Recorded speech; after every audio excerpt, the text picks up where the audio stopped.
The leaks for chapter 349 is out, and Blue Lock really cooked. In this video we continue back in side B, and it's now Nagi's turn to show if he can succeed or not. But I know you guys don't like being spoiled, so you will have to wait to know more. However, trust me, as the ending after that is just insane. But so, not to waste any time, let's get right into it. Alright, so the chapter starts off with us getting the starting text. It says, putting survival on the line, side B heats up again. The feeling of living passionately, this is Blue Lock. We then head back into the game, where we still see that it's Nagi's and Mizuki's time, and they have around 2 minutes left. Nagi in his head says, right now what's making him hot is definitely... But we don't find out what it is just yet, as he leaves us on a cliffhanger, and we see Mizuki saying, alright. We also have more side characters. One of them says, here they come, and another tells them not to let them take it, no matter what.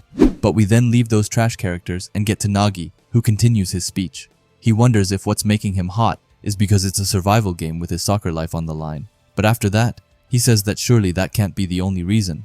And personally, I would feel that it's a pretty solid reason, but maybe not. Anyway, we then see a random player going and passing around the ball.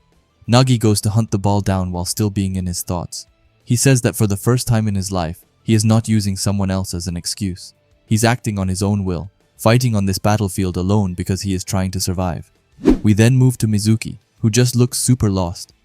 He tells Nagi that he is counting on him, explaining that the reason he chose him as his pair is that he is big, skilled, and looks like he has guts, telling Nagi that to clear this, they need to break the control of the guy receiving the ball, and then a chance will come.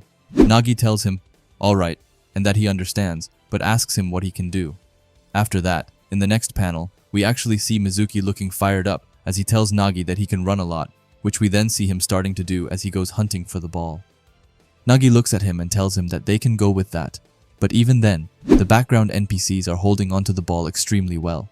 They low-key just keep bullying Mizuki as they pass the ball all around him and making him chase it around with all that he has got. But then the chance finally comes as one of the NPCs is late, so Mizuki comes and almost tackles him. Sadly, it was too late, but it still messed up the guy's passing. The NPC, however, says that it was barely safe, but that's when Nagi comes by and coldly tells him that he is wrong, explaining that it's right here. With that, we see the ball coming closer to Nagi. Meanwhile, a ton of NPCs say that it's not good and that the others should not let him trap the ball. But just then, while everyone is lost in confusion already, Nagi adds on to that as he tells him that he won't trap it, which he actually doesn't do, as he instead heads away with the ball while having 2 players on him. The other background characters are completely speechless. Meanwhile, Nagi instead tells Mizuki to run to the ball.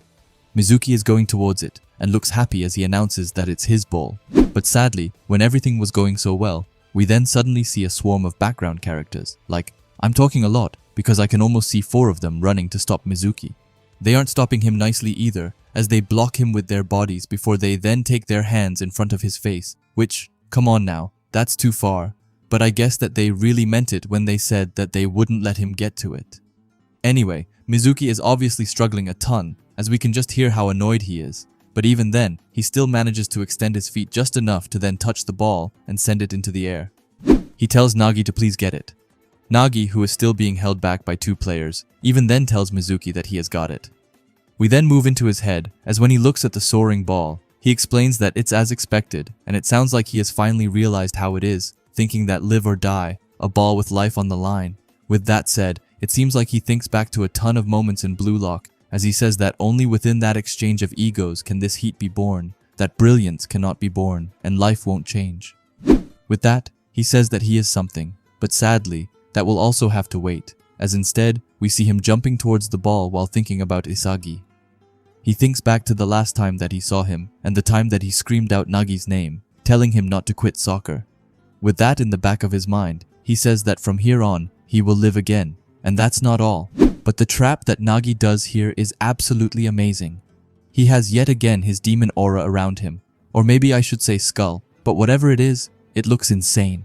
And everything else goes dark around him, while the ball is still shining as it just stopped spinning, and with that, he then speaks out and says that he will live again, which just goes so hard. Like guys, are you hearing what I'm hearing right now?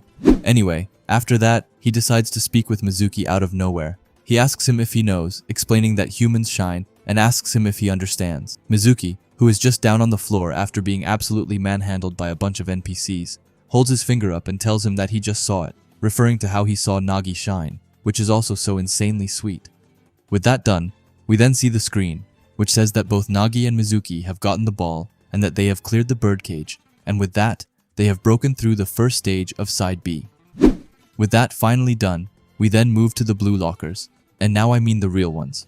We see the screen saying the scores of the France game, and we then head into the locker room, where we can see that everyone is super sad and gloomy, but it just gets worse as we then see Shido starting to pipe up. He starts to kick a football in the room and screams that they lost over and over again, calling it the absolute worst cellular necrosis burst.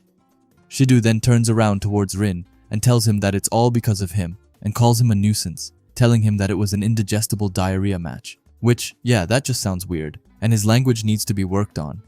Rin just looks up at him and asks him if he is talking to him. We then hear Sendu asking if there is anyone else besides him, which was pretty funny. But after that, we see both of them getting to each other and getting ready to fight. But luckily, Hiyori is holding back Shido, and Aiku is holding back Rin. Anyway, Shido asks him if he wants him to slice off his tongue. Aiku then just looks super annoyed as he tells them that all of them are frustrated here and that they need to stop it. But we then move to Isagi, who is sitting with his head down right behind them. He then speaks up and tells everyone that he is sorry. He explains that it's all his fault because he didn't have the vessel to be number one. We then see all of the original goats looking at him. With that, I of course mean Kunigami and Chigiri, as well as Bachira. Isagi then continues with his speech as he says that he couldn't fix their unfamiliar formation and they fell behind on everything, forced to fight a completely reactive battle, ending it by saying that he was the most useless one, and then once again apologizing to all of them, which is super sweet. As Karasu hears that, he also speaks up, telling Isagi that it wasn't the only reason that they lost. It then gets dark around him as he admits that he couldn't elevate their level of play at all either. And besides, at this rate, it's impossible for them to win the championship, and that he felt that painfully. But if you thought that it would end there, then be ready as Karasu continues and tells them that it's exactly why, before they think about what's next, right here, they need to all spill their guts out once, telling him that, to be honest, some of them must have doubts about Ego's methods, asking if he isn't right. However, it then sounds like that last part gets slightly ignored, as Isagi then just says, fine. He says like their dissatisfactions with Blue Lock or reconciling their current ego, telling them that everything they are feeling right now. After that, it says that Ego is the one talking, but he is nowhere to be seen, to be honest. And it looks like it's Isagi talking, so I will go with it. Anyway, he starts to look a bit cold as he tells them that if that's the case, first of all, everyone uses the word egoist naturally, but in the first place, just what is ego even? The bottom text says that Blue Lock Japan approaches the true nature of the ego. Now, before we move any further, I want to let you guys know that I'm pretty sure that the last few pages are almost very likely wrong because it just doesn't make sense, any of it. Also, there were panels of both Yukimiya and Aiku talking, but there was nothing in the text leaks, so take all of this last part really carefully.